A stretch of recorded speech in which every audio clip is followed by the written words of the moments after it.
Salut, aujourd'hui je vais essayer de vous introduire un concept qui est un peu vague, c'est celui de la perspective temporelle. On dit aussi horizon temporel, donc là c'est juste l'introduction.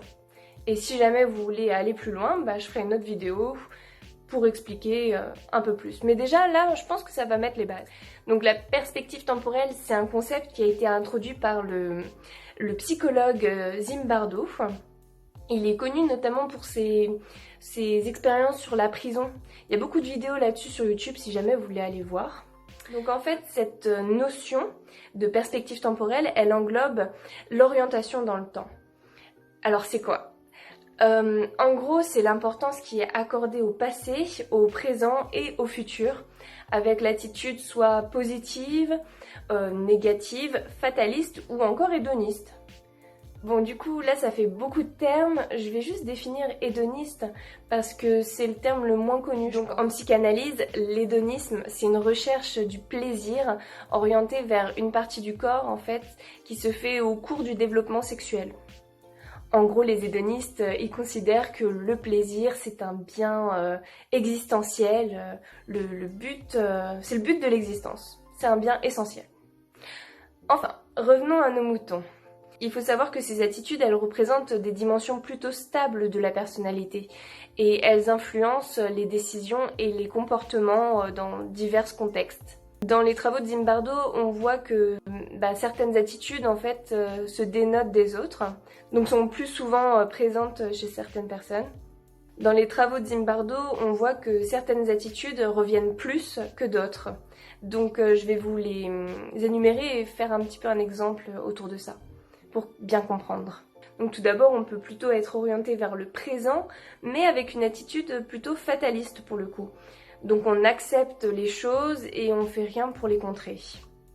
Par exemple, ça fait penser à beaucoup de religions, où là, on pense que les événements sont dus à Dieu et donc que c'est la volonté de Dieu.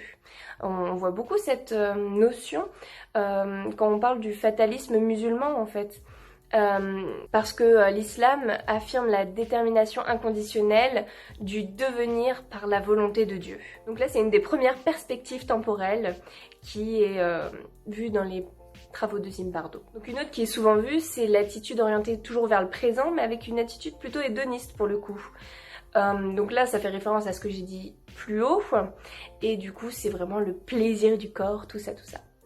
Ensuite, on voit aussi, dans les travaux de Zimbardo, qu'on peut être orienté vers le futur, globalement.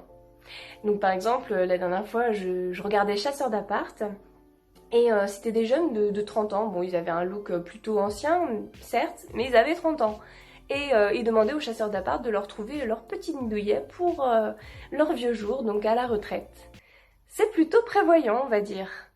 Ensuite, on peut également être orienté vers le passé. Donc ici, il y a deux attitudes qui se dénotent. La première, c'est l'attitude négative. Donc par exemple, on a eu une relation amoureuse, c'était magnifique au début, et là en fait, notre attitude dans le présent, c'est plutôt de se dire « Ah, c'était nul, qu'est-ce que j'ai fait avec cette personne et tout ça ?» Enfin vraiment, ruminer tout simplement. Et après, ça peut être beaucoup plus proche.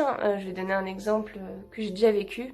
On a tous eu une petite embrouille avec quelqu'un un jour et parfois on est un peu trop gentil pour dire ce qu'on pense. Et quand on est dans son lit le soir, on se dit « Oh là là, j'aurais dû dire ça. La punchline, elle est arrivée, mais bien après. » Et du coup, on rumine.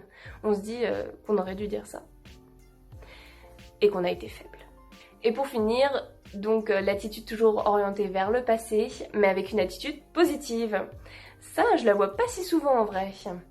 Donc cette attitude, ça va plutôt être par exemple quand on se remémore des souvenirs. Par exemple, j'ai été faire une balade à cheval à la plage, c'était trop bien, j'essaie de me souvenir de ce bonheur que c'était. Et pourquoi pas essayer de le revivre plus tard. Bah oui, parce que finalement, passé, présent, futur, tout ça c'est bien lié. Et je terminerai en disant que le passé peut parfois amener à penser au futur qui lui-même amène à l'instant présent.